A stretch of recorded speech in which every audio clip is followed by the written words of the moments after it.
নমস্কার বন্ধুরা, পেট পুজো অফিসিয়ালে তোমাদের সবাইকে স্বাগত।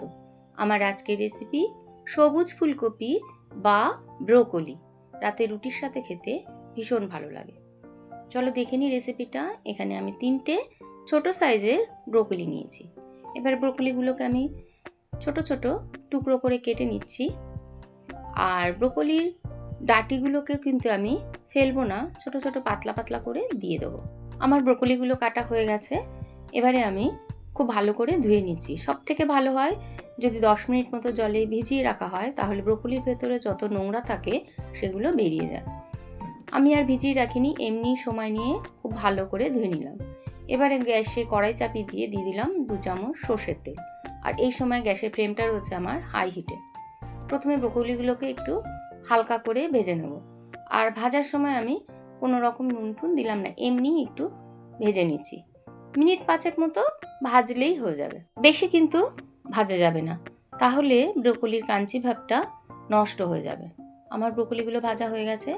এবার ব্রোকলিগুলোকে তুলে নিয়ে ওই কড়াইয়ে আরও 2 চামচ দিয়ে দিলাম সর্ষের তেল। আর ফোড়নে দিলাম 1 চামচ সাদা তিল।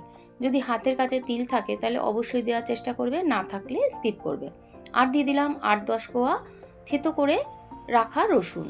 আর দিলাম 4-5টা কাঁচা লঙ্কা দিয়ে এবার ভাজবো যতক্ষণ না রসুনটা একটু ব্রাউন হচ্ছে। রসুনটা যেই হালকা ব্রাউন হয়ে আসবে তখন দিয়ে দেবো ছোট ছোট ডুমো ডুমো করে কেটে রাখা 2টো মিডিয়াম সাইজের পেঁয়াজ। পেঁয়াজটাকেও একটু আমি হালকা করে ভেজে নিয়ে তারপর দিয়ে দেবো ওর ভেতরে একটা মিডিয়াম সাইজের টমেটো আর 1 চামচ নুন দিয়ে একটু ভাজবো যতক্ষণ না টমেটোটা নরম হচ্ছে। টমেটোটা যে হালকা নরম হয়ে আসবে তখন দিয়ে দেবো একটা বড় সাইজের টুকরো করে রাখা ক্যাপসিকাম।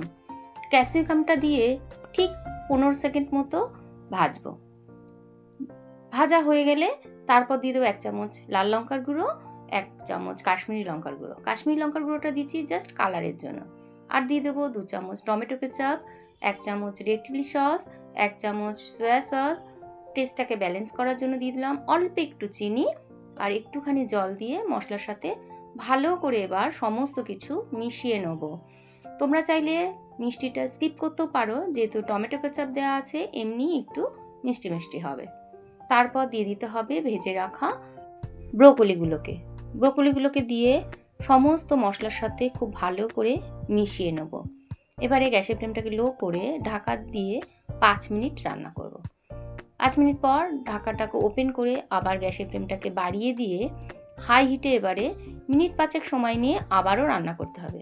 আমি কিন্তু এখানে আর কোনো নুন দিলাম না বা জলও দেব না, জল ছাড়াই ব্রোকলিটাকে রান্না করতে হবে, তাহলে খেতে কিন্তু বেশি ভালো লাগে।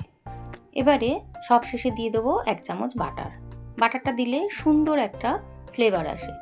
আমার ব্রোকলিটা রান্না হয়ে গেছে, রাতে রুটির সাথে কিন্তু অসাধারণ লাগে। রেসিপিটা কেমন লাগলো একটু জানিও। ভালো লাগলে একটা লাইক আর শেয়ার করে দিও, আর আমার চ্যানেলটিকে সাবস্ক্রাইব করে আমার পাশে থেকো। সবাই ভালো থেকো, সুস্থ থেকো। দেখা হবে পরের ভিডিওতে নতুন কোনো রেসিপিতে।